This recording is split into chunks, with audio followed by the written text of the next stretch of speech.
name is Christiana. Hi, I'm Callie. Hi, I'm Sarah. Hi, I'm Hannah. Thousands of kids in the U.S. today are not getting a sufficient education. A strong education is one of the most important foundations to build a better future for our country. The system is failing future generations by neglecting to teach them world skills they will need. They teach students to be good test takers instead of leaders who are innovative, creative, and collaborative. We make standardized tests vital for a student's future. Most of the material people are learning are not prevalent in the real world. A school psychology mentions one assumption of standardized achievement tests is that they allow comparability across students because the tests administered in the same way under the same conditions for all students.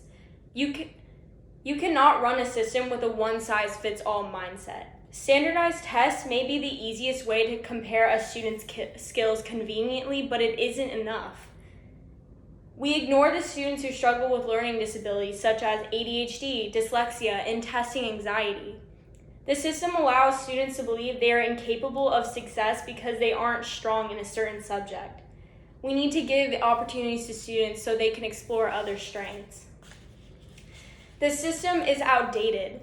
Sarah Feeney acknowledges in an article she writes about how the factory models of the 1900s had a significant lasting impact on the educational curriculum and testing frameworks developed in America's public schools. The child was viewed as a product. The school was designed as an educational factory, and standardized tests became the quality control mechanism for measuring educational progress. We are not factory workers. We must change this system. Technology is advancing at unprecedented rates. Countries are evolving, and yet we continue to keep this system. America continues to fall behind as other countries begin to surpass us. An article published in 2000 called The Society Test states that earlier in 1988, the results of mathematics and science tests of 12th graders in many countries show the United States to be among the least knowledgeable. Earlier tests showed the lowest 25% of 8th graders in Japan and South Korea outperformed the average American student. These results were from 32 years ago, and they still remain true. High-paying jobs in the U.S. are being distributed to people in China because our education doesn't prepare students enough to perform those jobs. Another country outperforming us is Finland. Mike Colagrossi informs his readers that students in Finland have least amount of outside work and homework than any other student in the world. They spend only half an hour of night working on stuff from school, yet they're outperforming cultures that have toxic school-to-life balances without the unneeded or unnecessary stress. Finland's education focused on teaching communication and cooperation, whereas America focused on competition and test-taking skills. This is proof we can elevate our students to become more than just a good guesser on a multiple-choice test and a good memorizer.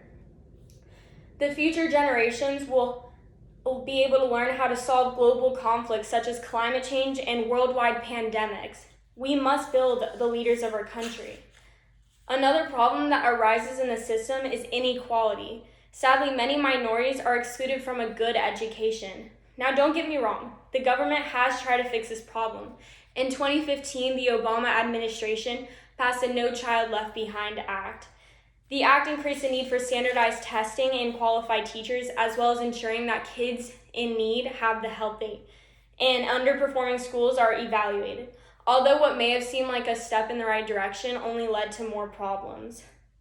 Green says that the U.S. slipped from the 18th in world in math to the 31st in 2009, with a similar drop in science and no change in reading. Also, she mentions that instead of an environment of inclusion, teachers and administrators feared that special education students would negatively impact their likelihood of making adequate yearly funds and prevent them from being able to receive Title I funds. Every child deserves to have the same opportunities. Administration cared more about funding than giving disabled students the right to excel. However, not surprisingly, disabled students are not the only ones being robbed. Hammond exposed the flaws of the system by mentioning educational outcomes for the minority children are much more a function of their unequal access to key educational resources, including skilled teachers and quality curriculum, than they are a function of race. In fact, the U.S. educational system is one of the most unequal in the industrialized world, and students routinely receive dramatically different learning opportunities based on their social status. This can no longer be an issue. How can we preach importance of equality and fairness when we have failed as a nation to make sure everyone gets a chance to succeed? Education should be for everyone. This is our future. These are the people who will decide how our country will progress. Will we falter or will we thrive? Thank you.